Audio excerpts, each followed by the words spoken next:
Hello everyone, welcome to my channel Kanit Gurukul. We are discussing about the topic vector algebra and it is my fifth video on this topic vector algebra. So let's start the topic. Hello everyone, welcome to my channel Kanit Gurukul. We are discussing about vector algebra and this is my fifth video on vector topic and today we will discuss some topics like multiplication of a vector by a scalar. ठीक है, एक vector को scalar से multiplication हम किस तरह से करते हैं और उस पर क्या इफेक्ट पड़ता है इस बारे में हम पढ़ेंगे।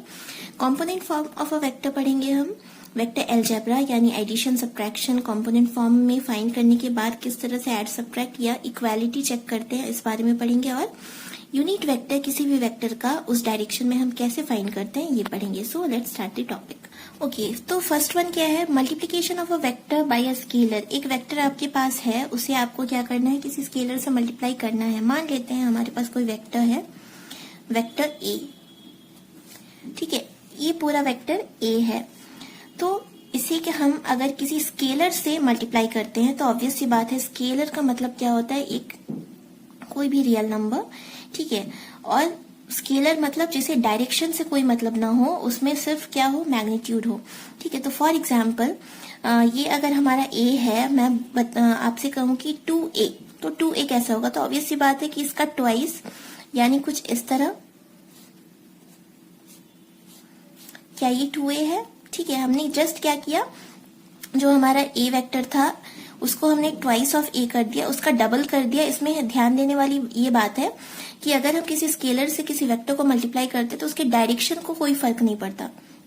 ठीक है, क्योंकि स्केलर का तो कोई डायरेक्शन होता ही नहीं है, तो अगर हम स्केलर से मल्टीप्लाई करेंगे भी तो डायरेक्शन को कोई इफेक्ट नहीं पड़ेगा। तो हमारा जो वेक्टर है जस्ट उसके मैग्नीट्यूड में क्या हो जाएगा, वो उतने टाइम्स हो जाएगा और डायरेक्शन को कोई फर्क नहीं पड़ेगा। यही मान लीजिए अगर हमें फाइंड करना रहता माइनस ऑफ 2a। ठीक है, अगर 2a ये है तो माइनस ऑफ 2a ऑब्वियस सी बात है कि सेम चीज होगा, बस क्या हो जाएगा, उसमें डायरेक्शन जो है वो ऑपोजिट हो जाएगा। ठीक है, माइनस 2a है तो हमें क्या करना है, जस्ट उसका आप क्या कर दो, डायरेक्शन को चेंज कर दो, क्योंकि नेगेटिव तभी होता है जब डायरेक्शन चेंज होता है। यही मान लीजिए आपको बोला जाता कि हाफ ऑफ a करो आप। ठीक है, a को हाफ कर दो तो टोटल a हमारा ये था, तो ऑब्वियस सी बात है हाफ ऑफ a कुछ ऐसा हो जाएगा। ठीक है, तो यही है हमारा multiplication of a vector by a scalar. Just क्या होता है, जब हम किसी वेक्टर को किसी स्केलर से मल्टीप्लाई करते हैं तो उसका मैग्नीट्यूड उतने टाइम्स हो जाता है जिस स्केलर से हमने मल्टीप्लाई किया है, और उसकी डायरेक्शन जो है उसका वो अनइफेक्टेड रहता है। Okay, next one is component form of a vector. ठीक है, component form. Okay, next one is component form of a vector. ठीक है, कॉम्पोनेंट फॉर्म होता क्या है हम ये पहले जानते हैं, और हम इसे जो भी हमारे पास वेक्टर है किसी स्पेस में, किसी 3 डायमेंशनल स्पेस में, उसे हम कंपोनेंट फॉर्म में कैसे लिखेंगे इस बारे में जानते हैं। ठीक है, तो फर्स्ट ऑफ ऑल हमने 3 डायमेंशन हमने ले लिया। ये हमारा एक्स डायरेक्शन, वाई, ये जेड एक्सिस। ठीक है, ये एक्सिस हमने शो कर दिया। अब डिफरेंट बुक्स में ये भी हो सकता है कि ये एक्स हो, वो आप अपने अकॉर्डिंग एक्स वाई जेड कर सकते हैं। ठीक है, लेकिन मैक्सिमम जो एनसीईआरटी के बुक्स हैं, हम इस डायरेक्शन को एक्स लेते हैं, इसको वाई, इसको जेड, इसलिए मैंने इसको यूज किया। अब कंपोनेंट फॉर्म में हमें करना क्या है। ठीक है, ये जो हमारा एक्स एक्सिस है ये उसके यूनिट्स, ये हमने स्केलिंग की उसकी सेम वे में, ये इसके यूनिट्स वाई के, ये जेड के, ये हमारा ओरिजिन। ठीक है, तो एक्स डायरेक्शन में ये जो 1 यूनिट है, ठीक है, एक यूनिट जो है इसको शो करने का तरीका है आई कैप। ठीक है, आई कैप है क्या, तो आई कैप जो है वो क्या है, यूनिट वेक्टर है along x axis. x axis के along जो यूनिट वेक्टर होगा वही हमारा आई कैप होगा। इन the same way y axis में जो हमारा ये 1 यूनिट है इसे हम दिखाते हैं j कैप से, तो जो j कैप होगा वो यूनिट वेक्टर होगा along y एक्सिस, और ये जो हमारा z वेक्टर के along है इसे हम शो करते हैं k कैप से। z वेक्टर के अलोंग जो हमारा यूनिट वेक्टर होगा, यानी z कैप जो होगा वो unit vector along, k cap जो होगा unit vector along z axis होगा।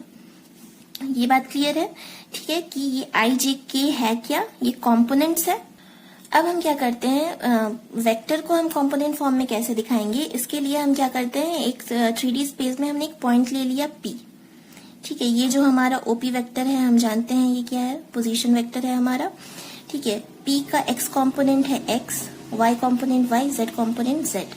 ठीक है, स्पेस में हमारे जो कोऑर्डिनेट्स होते हैं ये हम कैसे लेते हैं ये आपको पहले ही पता है। तो ये कोऑर्डिनेट्स है पी पॉइंट के एक्स वाई जेड। तो ओपी वेक्टर पोजीशन वेक्टर होता है, रिप्रेजेंट कैसे करते हैं ये सब तो हमने पहले पढ़ा था। ठीक है, लेकिन इस ओपी वेक्टर को हम लिखेंगे कैसे, दिखाएंगे कैसे, अगर हमें ये पी का कोऑर्डिनेट पता है तो। ठीक है, तो इस केस में इसके कोऑर्डिनेट कौन है, एक्स वाई जेड है। ठीक है, तो इसका एक्स डायरेक्शन में एक्स का 1 यूनिट आई है, मतलब एक्स का टोटल कितना हो जाएगा, X I plus in the same way Y J plus Z की। ठीक है, तो ये यूनिट वेक्टर पोजीशन वेक्टर को दिखाने का तरीका। हमारा ओपी वेक्टर क्या हो गया, एक्स आई Y plus Y J plus Z के इन कॉम्पोनेंट फॉर्म।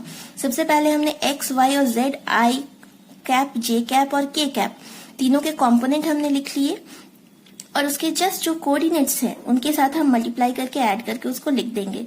ठीक है, एक एग्जांपल से मैं बताती हूँ। जैसे पी है, पी का अगर पॉइंट कुछ ऐसा है 3, 5, 2।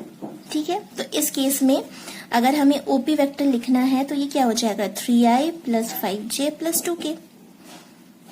ठीक है, और अगर हमें इसका मैग्नीट्यूड फाइंड करना है तो मैग्नीट्यूड कैसे फाइंड करना है ये हम जानते हैं। इसका फॉर्मूला क्या होता है, X square plus Y square plus Z square. तो एक्स की जगह हमारा है कौन, 3, तो 3 square plus 5 square plus 2 square. तो 3 square is 9, 5 square is 25, 2 square is 4। ठीक है, तो ऑन एडिंग ये हो जाएगा √38 विच इज द आंसर। तो इस वे में हम क्या कर सकते हैं, कॉम्पोनेंट फॉर्म में एक्सप्रेस करके उसका जो हमारा जो भी पोजीशन वेक्टर है उसका हम क्या कर सकते हैं, मैग्नीट्यूड फाइंड कर सकते हैं। ओके, आगे है वेक्टर अलजेब्रा, यानी बेसिकली हम एडिशन सब्ट्रैक्शन ये सब की लॉज जो है हम पहले पढ़ चुके हैं, ट्रायंगल लॉ और पैरेललोग्राम लॉ। उसका नेगेटिव हम कैसे फाइंड कर सकते हैं, एडिशन डिफरेंस हमने दोनों सीखा था अपने प्रीवियस वीडियो में। लेकिन इसमें हम ये देख रहे हैं कि हमें कंपोनेंट फॉर्म लिखना आ गया। अब कंपोनेंट फॉर्म में अगर ऑलरेडी वेक्टर गिवन है तब हम उसके साथ कैसे अलजेब्रा अप्लाई करेंगे, हम उसे कैसे ऐड या सब्ट्रैक्ट करेंगे। मान लिया हमारे पास कंपोनेंट फॉर्म में 2 वेक्टर है।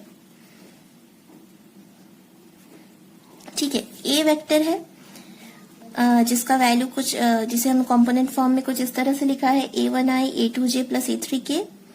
एंड हमारे पास कोई v वेक्टर है, ठीक है, b1i plus b2j plus b3k।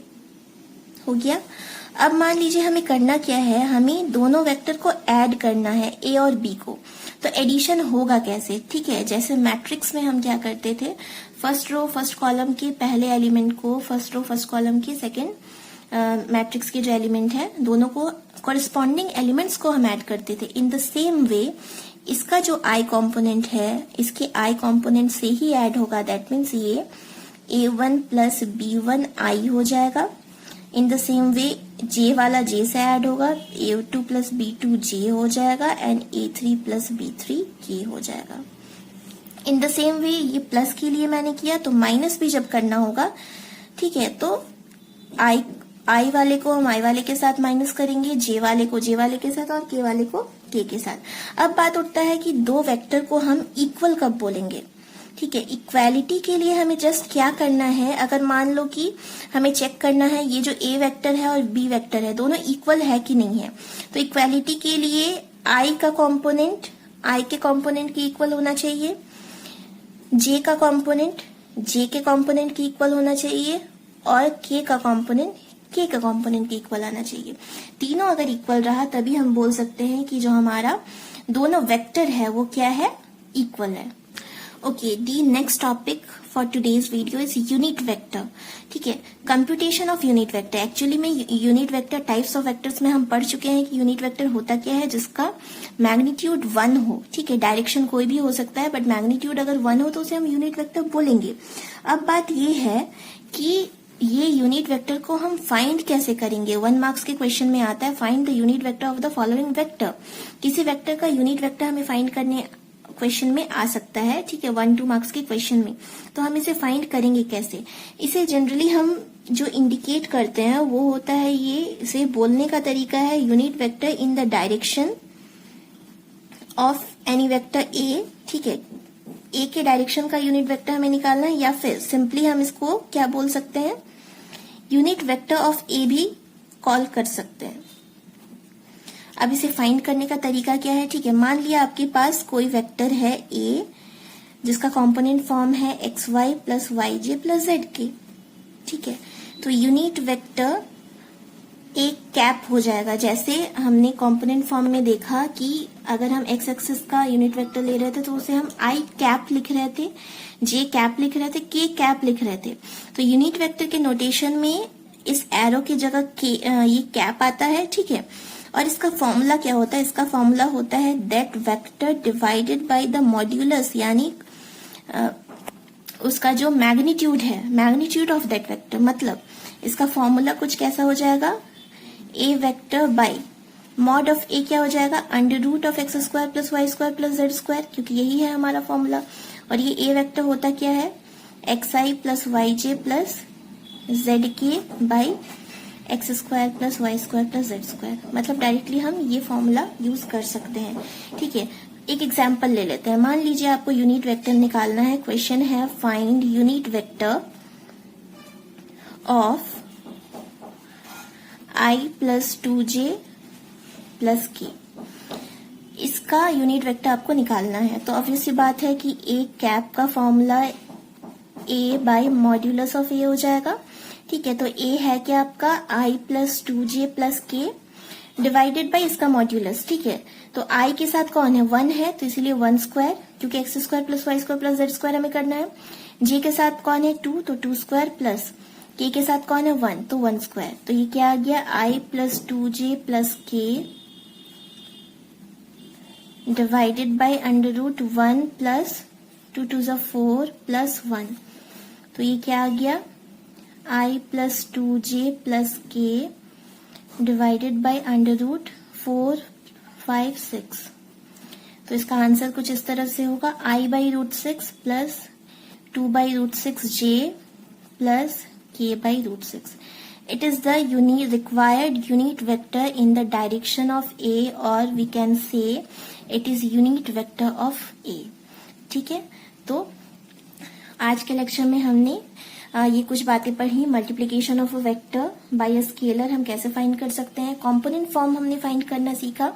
Vector algebra में हम कुछ लॉस पढ़े थे, बट उसे हम कैसे प्लस या माइनस करेंगे कंपोनेंट फॉर्म को, वो हमने सीखा। एंड हमने फाइंड करना सीखा यूनिट वेक्टर। सो आगे की चीजें हम नेक्स्ट वीडियो में करेंगे। Thank you so much. Thank you so much for watching the lecture video. For more videos, please like and subscribe my channel Ganit Gurukul.